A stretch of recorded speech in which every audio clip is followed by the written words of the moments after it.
Hello students, welcome to our YouTube channel. আজি আমি এই ভিডিওটোত তোমালোকক অনুশীলনী 1.5 ৰ প্ৰথম কোৱেশ্চনটো কৰাব ওলাইছো আৰু গোটেই অনুশীলনীটো ক্যাপচাৰ কৰিব চাম। যদি দীঘলীয়া হয় ভিডিওটো তেন্তে দুটা পাৰ্টত তোমালোকে দেখিব পাবা এই অনুশীলনীটো। ঠিক আছে, যে আমি ফাৰ্স্ট কোৱেশ্চন কৰিবলৈ ওলাম। ফাৰ্স্ট কোৱেশ্চনটো কি দিছে তোমালোকৰ 1 নম্বৰ, তলৰ সংখ্যাবোৰ পৰিমেয় নে অপৰিমেয় হিচাপে শ্ৰেণীভুক্ত কৰা। পৰিমেয় নে অপৰিমেয়?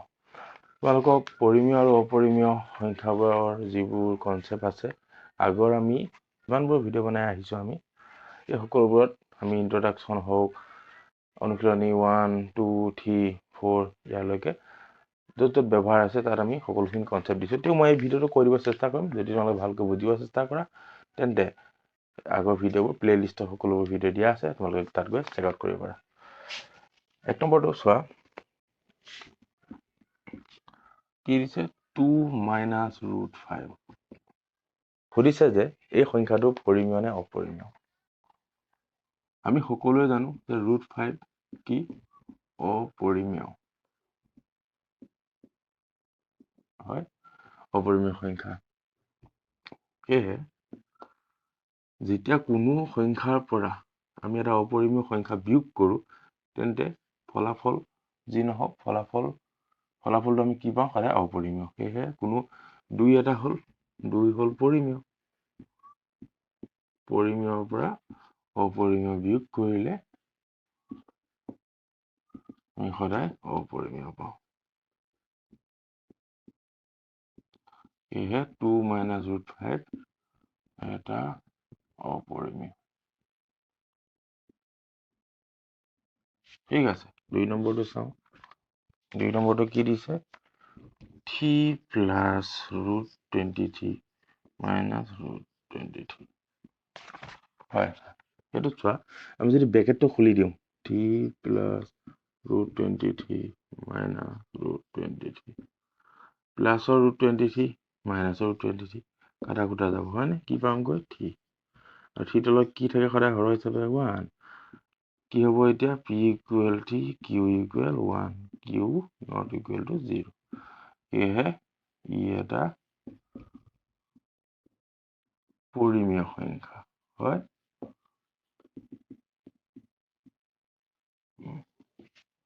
দুটা হল। 3 নম্বৰটো চোৱা কি দিছে 2 √7 হয়, হৰণ হৈ গল। এতিয়া আমি যদি এইটো ভাগি দিওঁ 2/7 * √7 / √7 হ'ব নাই, পাৰি। √7 কাটি দিলে 2/7, ইয়াত কি p = 2 q = 7 আৰু q ≠ 0। এইখিনি গুণ থকাৰ বাবে কি হ'ব, পৰিমেয় সংখ্যা হয়। বুজি পাইছা। 4 নম্বৰটো চাইছো। 4 নম্বৰটো কি দিছে চোৱা 1/√2। 1/√2 কি আছে 1 টো লব কিমান 1, যিটো কি পৰিমেয়, কিন্তু √2 হৰ কি অপৰিমেয় হয় নহয়। √2 √5 সকলোবিলাক অপৰিমেয়। এতিয়া কোনো ভগ্নাংশৰ মুখতে কৈ দিছো মই, কোনো ভগ্নাংশৰ যদি আমি হৰটো অপৰিমেয় হয় তেন্তে গোটেইটো কি হ'ব অপৰিমেয়। হৰটো অপৰিমেয় হবে গোটেই সংখ্যাটো কি হ'ব অপৰিমেয়। আৰু লাষ্ট এটা আছে 2π 2 * π হৈ যাব নে। ইয়াত চোৱা 2 টো কি পৰিমেয়, পাইটো কি অপৰিমেয় হয় নে নাই। কি অপৰিমেয় পাইটো 3.14 এনেদৰে ওলাই গৈ থাকে নাই, কিন্তু আকৌ বাৰো নাথাকে মানে পৌনঃপুনিকো নহয়, পৌনঃপুনিক হোৱা পৰিমেয় হল, পৌনঃপুনিকো নহয়, সেইকাৰণে এইটো হল অপৰিমেয়। এতিয়া কোনো সংখ্যাৰ লগত যদি আমি অপৰিমেয় সংখ্যা পূৰণ কৰো তেন্তে পূৰণফলটো কি হ'ব অপৰিমেয়।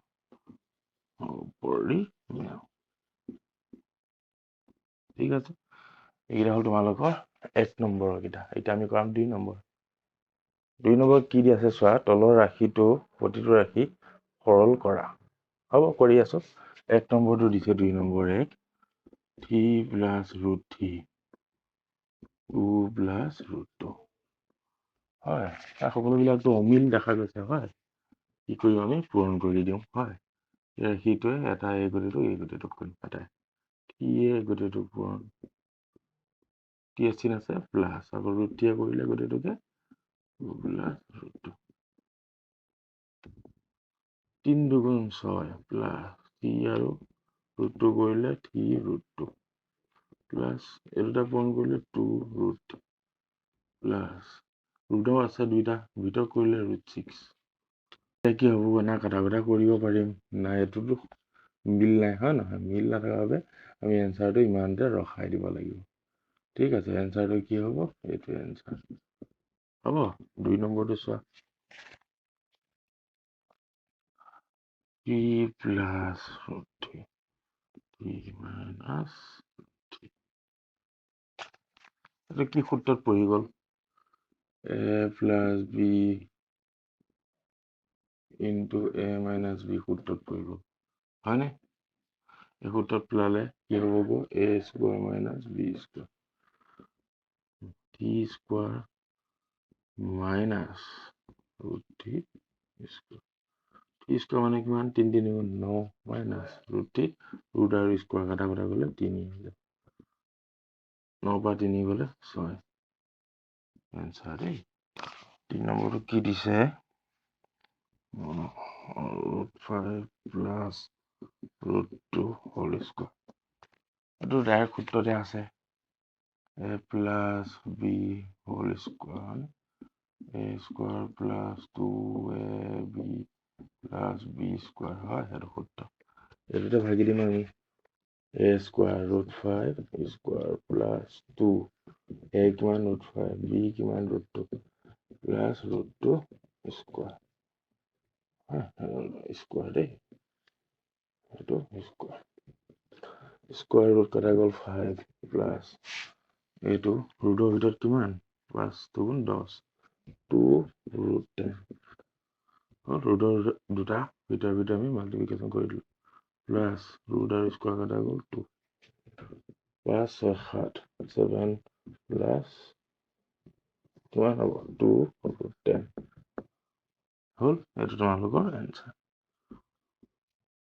4 নম্বৰটো চোৱা কি দিছে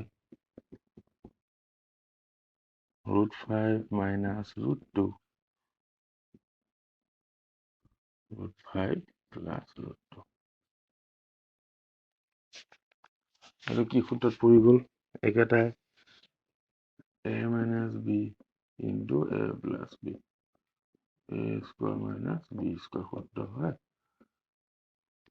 এটাতে পেলাই দিম √5 square minus √2 square square root কাটা গ'ল 5 minus square root কাটা গ'ল 2 কিমান এনসাৰ 3 এটা কি নম্বৰ আছে তোমালোকৰ 5 নম্বৰটো চোৱা 5 নম্বৰ কি দিছে 3 √5 minus 4 √3 whole square a minus b whole square হৈ গ'ল হয়নে a minus b whole square সূত্ৰটো a square minus 2ab plus b square হয় না এই সূত্ৰটো ভাগি দিম দেই ভাগিলে কি হ'ব চোৱা a square 3 √5 square minus 2a কিমান 3 √5 b কিমান 4 √3 তাৰপিছত প্লাস 4 √3 হোল স্কয়াৰ হ'ব এতিয়া চাবা দেই এইটো সাইডত ভাগি দিছো 3 √5 হোল স্কয়াৰ হয় এইটো ভাগি দিলে 3 স্কয়াৰ ইনটু √5 স্কয়াৰ হয় নহয় 3 স্কয়াৰ কিমান 9 ইনটু স্কয়াৰ ৰুট কাটা গ'ল 5 9 5 গুণ কিমান 45 45 মাইনাস এতিয়া এইটো ভাগি দিছো বাহিৰত 2 into 3 √5 4 √3 হয় ৰুটৰ ভিতৰত থকা কিটা পূৰণ কৰি দিয়া কিমান 5 3 গুণ 15 আৰু বাহিৰত থকা কিটা পূৰণ কৰি দিয়া নিউ 12 হয় 12 দুগুণ 24 24 root 15 প্লাস এইটো বাহিৰত কৰি দিয়া 4 স্কোয়ার ইনটু root 3 স্কোয়ার হয় না এইটো নিচিনা 4 স্কোয়ার আছে যেমন 16 ইনটু root স্কোয়ার হ'ল 3 18 1 4 48 প্লাস কৰি দিলে 45 8 8 পাছে কিমান 13 x আছে 8 9 93 minus 24 root 15 এইটো আপোনালোকৰ এনসাৰ দেই root 7 minus 6 root 3 minus এইটোতো একো মিল নাই না সূত্ৰত আছে না কিবা আছে হয় আমি পূৰণ কৰিব লাগিব পূৰণ কি কৰিম এই সংখ্যাটোৱে এই গোটেইটোক আৰু এই সংখ্যাটোৱে এই গোটেইটোক হয় root 7 into root 3 minus root 7 minus sin আছে minus 6 into root 3 minus root 7 হ'ব এতিয়া root 3 into root 7 পূৰণ কৰিলে কি হ'বগৈ root 3 গুণ 21 minus root 7 পূৰণ কৰিলে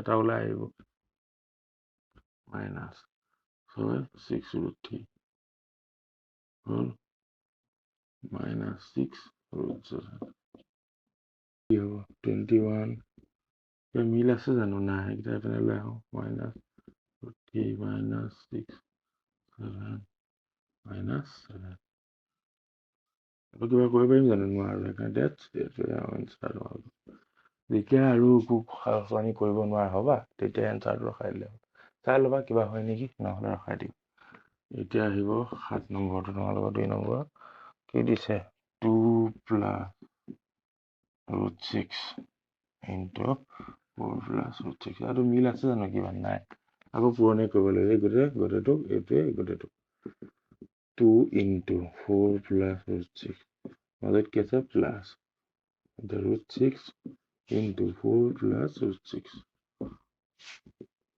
4 দুগুণ 8 plus 2 root 6 হয় plus 4 root 6 plus এতিয়া root 6 ৰুটৰ ভিতৰত যদি দুটা আহি যায় এটা আমি উলিয়াই আনিব পাৰোঁ হে হ'ব 6 আহি গ'ল 8 6 কিমান 14 প্লাস কি আছে চোৱা 4টা root 6 আছে দুটা root 6 কিমান হ'ব 6টা root 6 হ'ব এটা তোমালোকৰ এনসাৰ 2 নম্বৰ শেষ হ'ল এতিয়া আমি কৰাম 3 নম্বৰ 3 নম্বৰটো কি আছে চোৱা মনত পেলোৱা যে পাইৰ সংজ্ঞা দিওঁতে ইয়াক এটা বৃত্তৰ পৰিধি কিমান দিছে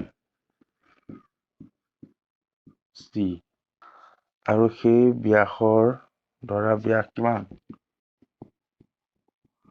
d অনুপাত বুলি কোৱা হৈছে পাইক কি কৈছে c আৰু d পাইক কি কৈছে c আৰু d অনুপাত মানে এইটো ডিভাইড অনুপাত হয় এইটো অনুপাত জানা নহয় এইটো হ'ব অৰ্থাৎ পাই ইকুৱেল c বাই d হয় দেখা গৈছে যে এই কথাই পাই যে অপৰিমেয় সেই তথ্য বিৰোধিতা কৰিছে কি কৈছে চোৱা পাই যে অপৰিমেয় এই তথ্য বিৰোধিতা কৰিছে বুলি কৈছে ইয়াত কি কৈছে পাই অপৰিমেয় বুলি কৈছে কিন্তু এই গোটেই মেচটোত কৈছে যে পাই অপৰিমেয় নহয় বুলি কৈছে যে পাই ইকুৱেল c বাই d মানে পাই হ'ল c আৰু d ৰ অনুপাত মানটো ধৰি লৈছে হয় অনুপাত এই অনুপাতটো অপৰিমেয় নহয় বুলি কৈছে এটা কৈছে যে অপৰিমেয় হয় বুলি ক'বলৈ কিবা এটা তোমালোকে সত্যাপন কৰা বুলি কৈছে বা উক্তি দিয়া বা যুক্তি দিয়া বুলি কৈছে যে পাই অপৰিমেয় হয় সিম্পল কথা যদি আমি কওঁ c divided by d এই c টো অপৰিমেয় আৰু এইটো অপৰিমেয় বুলি যদি আমি কওঁ, তেতিয়া কি হ'ব? দুটা অপৰিমেয় সংখ্যা ডিভাইড হৈ থাকিলে বা ইহঁতৰ সমাধানটো যিটো পাম সেইটো কি পাম? অপৰিমেয়। আৰু সমাধানটো যেতিয়া অপৰিমেয় পাম, সমাধানটো কি বুলি কৈ থৈছে? পাইও অপৰিমেয় হৈ যাব। বুজি পাইছা? চিম্পুল কথা। কৈছে যে পাই ইকুৱেল c/d আৰু পাইটো অপৰিমেয় বুলি সিহঁতে ধৰিব বিচাৰিছে, কিন্তু কৈছে যে ধৰিব মানে পৰা নাই, নহয় বুলি ওলাই আছে। পাইটো অপৰিমেয় নহয় বুলি ওলাই আছে, নহয় বুলি ওলাল। এতিয়া কৈছে যে পাইটো অপৰিমেয় হয় বুলি ক'বলৈ কিবা এটা যুক্তি দিয়া বুলি কৈছে। যুক্তিটো এইটোৱে যে যদি পাই অপৰিমেয় হ'ব লগা হয়, তেন্তে আমি কি কৰিম? চি আৰু ডিটোকো অপৰিমেয় যদি ধৰি লওঁ, চি আৰু ডিটো যেতিয়া অপৰিমেয় হ'ব, তেন্তে দুটা সংখ্যাৰ ডিভাইড যিটো ফলাফল হ'ব অপৰিমেয় হ'ব। আৰু যদি কোনো এটা সংখ্যাৰ হৰটো অপৰিমেয়, যেনেকে 1/√2 পাইছিলো আগৰ অংকটো 1 নম্বৰত, এইটো সংখ্যাটোৰ হৰটো অপৰিমেয় হোৱাৰ বাবে গোটেই সংখ্যাটো অপৰিমেয় হৈছিল। তেনেদৰে দুইটা যিহেতু অপৰিমেয়, ফলাফলটো কি? পাইটো অপৰিমেয় হ'ব। ঠিক আছে, এইটো তোমালোকৰ আছিল 3 নম্বৰ দেই। তোমালোকে লিখি দিবা এনেকৈ যে চি আৰু ডিক অপৰিমেয় বুলি ধৰি লওঁ, তেন্তে ইয়াক বিৰোধিতা কৰিবলৈ কোনো যুক্তি নাথাকিব আৰু তেতিয়া পাই অপৰিমেয় বুলি ধৰা হ'ব।